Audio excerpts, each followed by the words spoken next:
इसी तरह जब कोरोना के हवाले से ये सारी दुनिया को मुसीबत का सामना हुआ, तो चूँकि ये एक अनजाना वायरस है, किसी हद तक अभी भी ये एलियन है और इसके बारे में बेबसी का सामना है, तो पहला तो मरहला ये है कि हम फौरी तौर पर जैसे लॉकडाउन में जाएं। जैसे दुनिया में अमूमन जहाँ भी लॉकडाउन हुआ 2 हफ्ते के लिए हुआ और फिर उसको 1 हफ्ता और बढ़ाना या फिर 2 हफ्ते और बढ़ाना। लेकिन उस लॉकडाउन के दौरान ऐसी सोच विचार या ट्रेनिंग या हुनरमंदी या अहलियत का सिलसिला तो कुछ होता भी है, लेकिन जिस हद तक होना चाहिए वो नहीं हुआ। जैसे कि हाथ धो लें, अपना मुंह धो लें, मास्क लगा लें, इस तरह की चीज़ें, फासला रख लें, 4 फुट का 6 फुट का फासला रख लें और एक दूसरे से गले ना मिलें, रिचुअल्स बदल दें, बिला वजह अपने आप को एक्सपोज ना करें। ज़रूरी काम है तो वो करके तो बस फिर अपने आप को आइसोलेशन में ले जाएं। तो ये एक नया तर्ज़ ज़िंदगी लोग सीख रहे हैं और वैक्सीन पे भी काम कर रहे हैं जो साइंटिस्ट हैं कि उसकी वैक्सीनेशन आ जाए। बात यह है कि लॉकडाउन के दौरान हमने सीखना होता है कि लॉकडाउन के बाद हम अपने आप को कैसे महफूज रखेंगे और उसमें कई नहज पे काम हो रहा होता है। जैसे वैक्सीन की बात आपने की, ऐसी मेडिसिन्स के ऊपर काम हो रहा है जो कि इस वायरस के ख़िलाफ़ कारआमद हो, और इसके अलावा इम्यूनिटी डेवलप करने के बारे में लोगों को शऊर दिया जा रहा है। कुछ लोग जो उम्र में ज़्यादा हैं उनको ख़तरा ज़्यादा होता है, जिनको डायबिटीज़ है या जिनको दिल की बीमारी है। लेकिन आप अच्छी तरह जानते हैं कि लोगों के लिए तर्ज़ ज़िंदगी बदलना कोई खाला जी का घर नहीं है। जिन लोगोों को दिल का दौरा भी होता है और वो दिल का दौरा भुगता के अस्पताल से जा रहे होते हैं, तो डॉक्टर्स उनको कुछ हदायत देते हैं।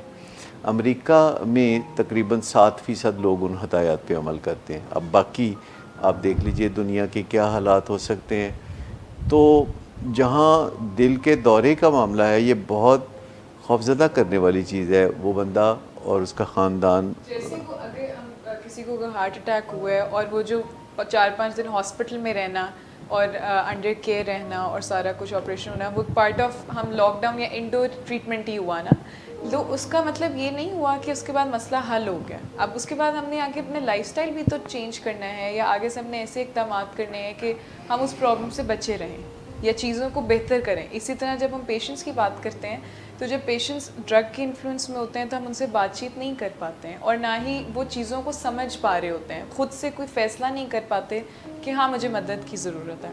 इसलिए फिर फैमिली इंटरवीन करती है और जब हम पेशेंट को यहाँ लाते हैं तो जब ड्रग से वो फ्री होते हैं, टॉक्सिन्स निकलते हैं, तो पेशेंट इस चीज़ को समझते हैं कि हाँ कोई प्रॉब्लम थी जिसके लिए मुझे आगे हल निकालना है और चीज़ों को ठीक करना है।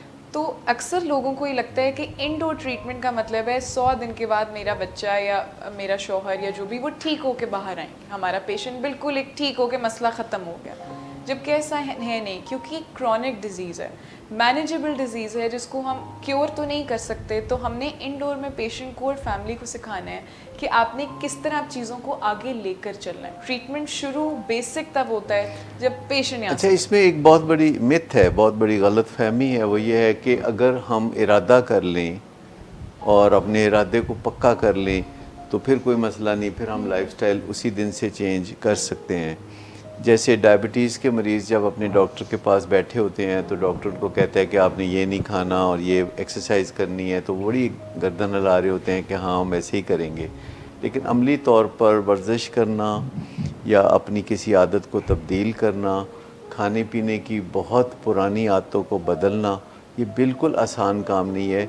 और विल पावर खाली काफ़ी नहीं होती। खाली विल पावर पे तकिया करना एक ट्रैप है और ऐसा सोचना कि अगर मैं इरादा कर लूँगा तो मैं कर गुजरूँगा। सर ये चंद लोग तो कर सकते होंगे, कुछ मुट्ठी बस बहुत मुट्ठी भर, बहुत जिसे कहते हैं ना कि 4% तकरीबन लोग ऐसे होते हैं जो कि डिसिप्लिन्ड होते हैं और एक दफ़ा उनको बात समझ में आ जाए और वो इरादा कर लें और तो वो भी कुछ चीज़ों में उनका सेल्फ़ कंट्रोल अच्छा होता है, कुछ चीज़ों में वो भी सेल्फ़ कंट्रोल लूज़ कर जाते हैं। अब जैसे डायबिटीज़ की हम बात कर रहे हैं तो उसमें भी हमें क्रेविंग मैनेजमेंट सीखने की ज़रूरत है। जो भी पेशेंट्स हैं या उनको भी अपना लाइफस्टाइल चेंज करने की ज़रूरत है।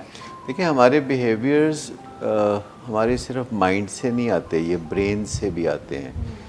और ब्रेन में सर्किट्स होते हैं जो कि हमारे बिहेवियर से बनते हैं, और जब हमारा बिहेवियर रिपीटेडली होता रहता है कई साल तक, तो उसकी एक सर्किटरी बनती है हमारे दिमाग में, और जब हम विल पावर इस्तेमाल करते हैं तो वो कुछ वक्ती तौर पर काम करती है, लेकिन फिर विल पावर थकना शुरू होती है, और उसके बाद फिर वही हम पुराने स्टाइल की तरफ आ जाते हैं। और आप देखिए कि दुनिया में तमाम ममालिक में जहाँ ये लॉकडाउन हुआ है कोरोना की वजह से, समहाउ लोगों ने इसको डिफ़ाई किया है। अमेरिका में मुजाहरे हो रहे हैं, बहुत सी रियासतों में शदीद मुजाहरे हो रहे हैं, जहाँ तकरीबन 50,000 लोग कोरोना की बीमारी में जान खो चुके हैं, और 7 लाख से ज़्यादा लोग जो हैं वो कोरोना की बीमारी को भुगता रहे हैं। कुछ ऐसे होंगे जो भुगता रहे हैं और उन्हें पता भी नहीं, क्योंकि कोरोना की बीमारी में एक बहुत बड़ी तादाद ऐसी होती है कि जिन्हें कोरोना की बीमारी का सामना हुआ और उन्होंने इंतहाई कामयाबी से उसको पसपा कर दिया हमले को, और उन्हें पता भी नहीं चला, और वो अपनी ज़िंदगी उसी तरह गुजारते रहे जैसे कि पहले गुजार रहे थे। और फिर कुछ लोग हैं जिनमें छोटे मोटे सिम्टम्स आते हैं, और उन सिम्टम्स का उनको पता चलता है, जैसे नज़ला ज़ुकाम जैसे सिम्टम्स, कुछ बुखार, और कुछ लोग ये ऐसे होते हैं कि फिर वो इससे कामयाबी से यानी निकल आते हैं। फिर कुछ लोग हैं जिनको ज़रा ज़्यादा तकलीफ़ होती है, सांस की दिक्कत होती है, नमूनिया हो गया। फिर बहुत ही थोड़े लोग हैं जिनको वेंटिलेटर पे जाना पड़ता है, और इनमें से कुछ लोग फिर जान से हाथ धो बैठते हैं। तो आम तौर पर हमारे पंजाब में तकरीबन 2% से कम जो फैटेलिटी है, यानी उन लोगों की जिनको कोरोना की बीमारी ने अटैक किया जी। और उनमें से 2% जो है उन्होंने जान खोई। और वैसे कोई स्केल डेवलप हो जाएगा अनकरीब, डॉक्टर्स इस लाइन पे काम कर रहे होंगे कि कोई भी शख्स अगर अपने आप को इवेल्युएट करना चाहे कि कोरोना के मुकाबले में वो कहाँ खड़ा है, तो वो कर सके, और जो उसकी कमी कमज़ोरी है उस पे भी वो काम कर सके।